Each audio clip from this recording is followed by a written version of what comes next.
Hey there, fellow traders. Welcome back to our YouTube channel. Today, we're embarking on a journey through the essential smart money concepts, tailor-made for beginners. In this comprehensive guide, we'll be delving deep into the core concepts of SMC. From understanding order flow to mastering entry strategies, we've got it all covered. So, if you're ready to take your trading game to the next level, stick around, because you won't want to miss a single second. In this video, we'll be diving into the key pillars of SMC: order flow, order blocks, imbalance, liquidity, and entries. By the time we're through, you'll have a solid grasp of these concepts, empowering you to navigate the markets with confidence and precision. But before we dive in, do yourself a favor and hit that subscribe button below. See you on the other side.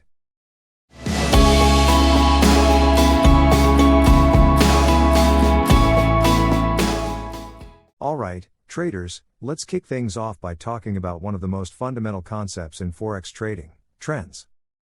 First up, let's take a closer look at the uptrend. An uptrend is characterized by a series of higher highs and higher lows on the price chart. This pattern indicates a bullish bias in the market, with buyers exerting more influence and driving prices higher. Now, in an uptrend, we often see what's called a bullish order flow.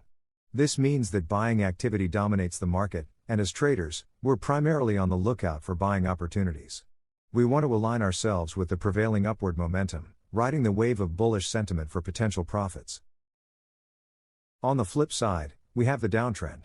In a downtrend, we observe a series of lower highs and lower lows on the price chart. This pattern reflects a bearish bias in the market, with sellers taking control and driving prices lower. In a downtrend, we typically encounter what's known as a bearish order flow. This means that selling pressure outweighs buying pressure, and as traders, we're inclined to seek out selling opportunities. We aim to capitalize on the downward momentum. So, to sum it up, in an uptrend, we have a bullish order flow, and we're on the lookout for buying opportunities.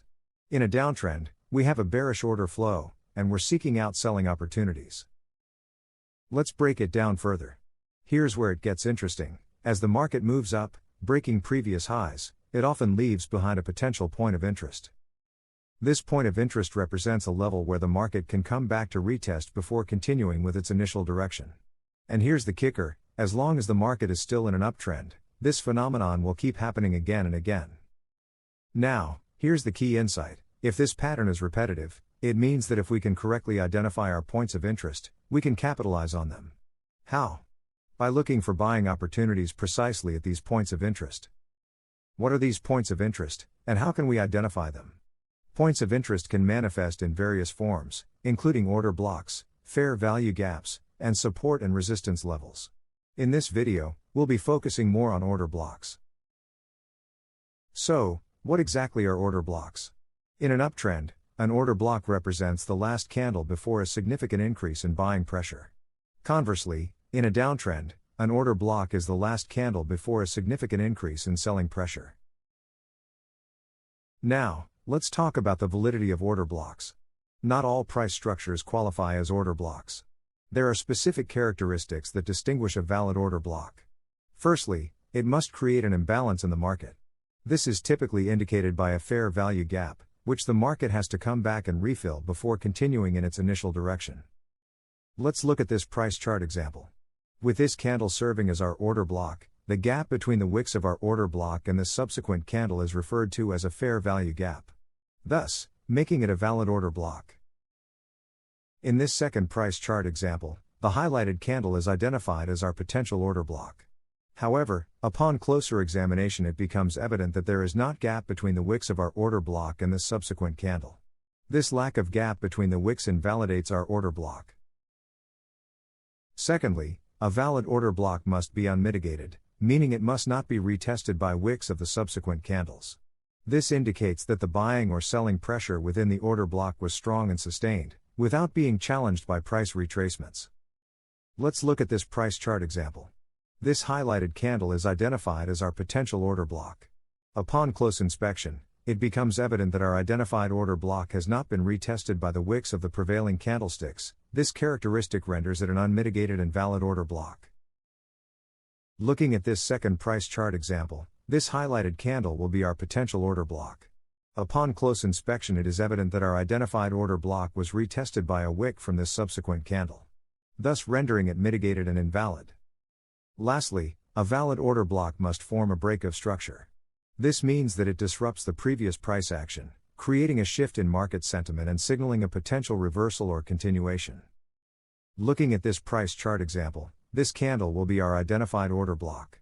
Following this subsequent upward movement, the market subsequently broke above the previous high, establishing a new high. This development confirms our setup.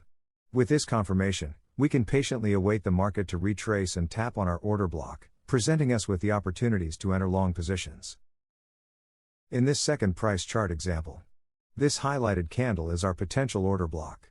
However, in this scenario, as the price pushed upwards, it failed to break above the previous high, thus rendering this setup invalid. These factors collectively render an order block valid and worthy of our attention as traders.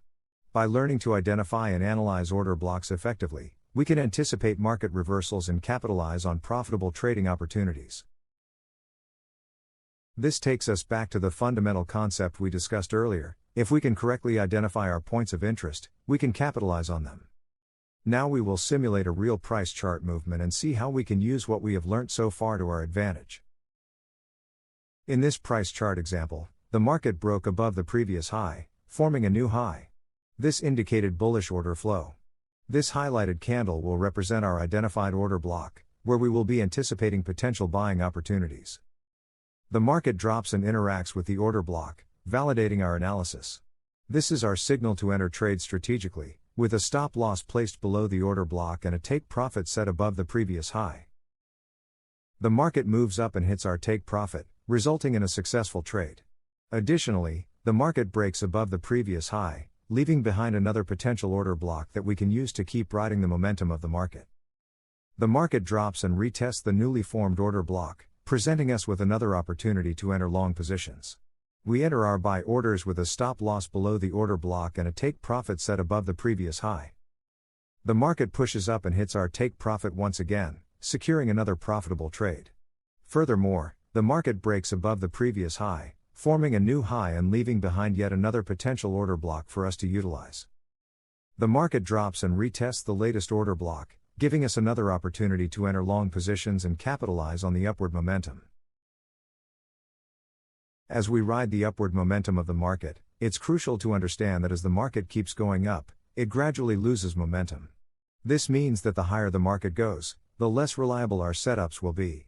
Eventually, the market may break below the previous low, confirming a change of character and signaling a potential trend reversal. When this happens, it's essential to shift our focus and start looking for selling opportunities in the market. As the market continues to drop, breaking previous lows, we'll mark out our order blocks, just like we did for buying opportunities, but this time, we'll be on the lookout for further selling opportunities. By identifying and trading these order blocks strategically, we can adapt to changing market conditions and capitalize on both bullish and bearish movements. And with that, we've come to the end of part 1 of this video series. In the next video, we'll delve deeper into fair value gap entries, liquidity, and premium and discount pricing. Make sure to subscribe to the channel and ring the notification bell so that you don't miss out on the next part of this video. Happy trading, and I'll see you in the next video.